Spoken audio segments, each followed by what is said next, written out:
Joe Biden losing his riz as his brain goes fizz. Democrats crapping their pants over new polls that show young voters flocking to Donald Trump. Group Joe won by 20 points in 2020. Latest Fox polls have the former president leading Biden among voters under the age of 30. Just look at that. Joe thinking the best way to win him back is by sitting down with Conan to talk about his hair. If you stay connected to these things that embarrassed you when you were a kid, whatever it was, speech impediment or anxiety or feeling awkward or not being a good athlete, my list goes on and on and on. Having weird hair, having a weird name. I wish I had your hair. I'd trade right now if you want. You want this hair? It comes off. It velcros on the back. Yeah. If I could do it, I would do it. I will mail you this wig tomorrow. Joe could do it, actually. Kamala is also hitting the airwaves to offer up this pearl of wisdom on the election. You know, every election cycle we talk about this is the most election of our lifetime. Lawrence, this one is. I have been fortunate and blessed to, during the course of being vice president, have many situations where it becomes clear to me that there are, you know, people of every age and gender, by the way, who see something about being the first that lets them know they don't need to be limited by other people's limited understanding of who can do what. Wow, that was amazing. Dana, I have two theories. Okay. She's drunk. No. Okay. Then whatever Fetterman had, he regifted. I mean, they have had some late nights having to do the holiday party. You are too diplomatic. She is high as No, I just think that this is actually, her numbers go up when she doesn't do interviews. Yeah. Okay, there's actually a strategy to that. Like, as you said, President, like, just don't talk and your numbers go up. I was with a friend the other night. She's a Democrat. She voted for Biden and Harris. And she said, what do you think is the problem for Harris? I'm like, I don't know how to explain it. Switch to light beer. No, I don't. Whatever she's drinking. I don't know if that is it. That was not sober.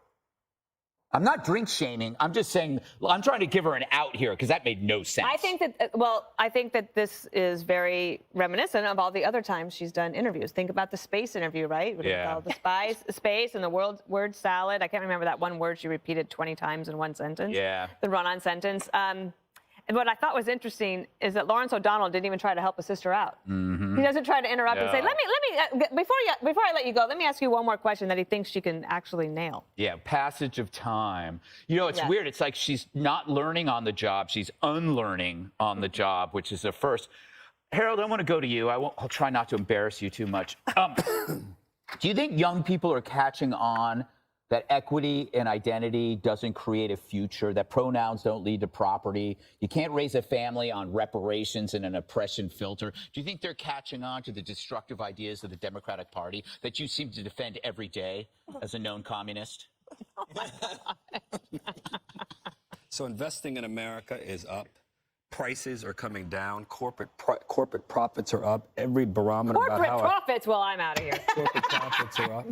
I don't know if that's the best argument for the young people. Hiring is up, and we're going to find a way to make the country better. And if you're a young woman and wants your rights to go to a doctor and a doctor be able to tell you everything that doctor wants to tell you how to vote Democrat. If I were them, I'd be speaking my book. I'd be out pounding away at why we deserve 4 more years. But if you're constantly on defense, and one last thing, they got to deal with the border. I agree with everybody about it. The border is the one issue that can trump, no pun intended, could trump the advantage that Democrats have on reproductive rights and access to a safe and legal abortion. So I didn't dismiss the numbers yesterday with Biden falling. Those are not good numbers. Let me be clear. If you're in the White House, and I've said it before, I don't know what your strategy is. I keep seeing these awful numbers, and I don't know what I see the vice president, I see others on, and no one is giving us a litany of the things you've done and why that's connected to what you're going to do going forward. If you don't do that, the more Greg Gutfeld's arguments are going to be compelling, and the more they're going to connect with voters, particularly young voters. Speaking of abortion, you want to hear an abortion joke? I do not. Knock, knock. Who's there? You'll never know. Not laughing. Not funny. It's a good joke. An oldie but a goodie. An oldie but a goodie. Jesse, remember when Fallon got all that grief for good-naturedly joking with Trump about his hair? Think that'll happen here? There will be a rebound with Trump and the entertainment business. There will be. There has to be. Just for the money and the ratings. But if you're a young person in the 20s, in 2016, if you were for Trump, you were ahead of the curve. You were edgy, you saw it coming, and Hillary was terrible. So and then 2020 happened, and you had COVID, and Trump was just getting slaughtered in the media, and there was a lot of psyops, and everybody was disconnected. Everybody was home. And then you get 2024 rolling around, and Joe just doesn't have the cool factor. Kamala doesn't have it. The cities aren't cool anymore. Everybody with cash left to the burbs or Miami. And rates are too high, so you don't see a future for yourself. You're like, all right, I got a pot of money, but I can't put it down on a house because rates are at 7%.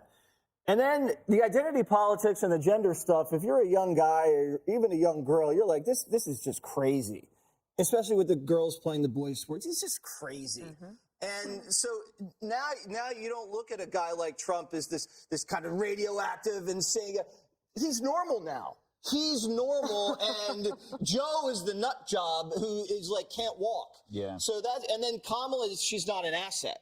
She was supposed to be this like groovy asset that was young and could get the Latino or black vote or the young voters. How does groovy look again? She can't. She can't pull it off. Yeah. And that's terrible. No one even knows who she is in the streets. You see Johnny. Yeah. No one's ever heard of her. Definitely. All right. To his Want to hear an point. abortion joke? Yes. Knock, knock. All right. Emily, there seems to be what Jesse said clumsily and almost incoherently, is that there seems to be a flip going on, I had right? what Kamala had. Yes. That people who were once hip are now crotchety.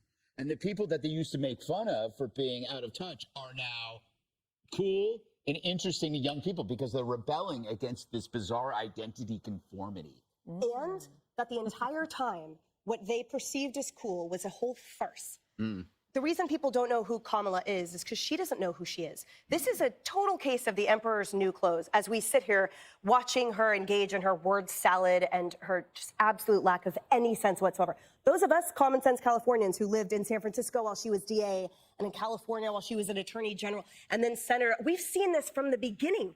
She never even passed the bar on the first. It just, everything about her. She failed the bar the first time? Yes, she did. It's the only bar she didn't pass. Oh my God. Unlike me, that passed both bars in the first try. So the whole point is, here's someone that has been intellectually unqualified, and you either, you work hard or you're really smart. And in her, what have we seen either?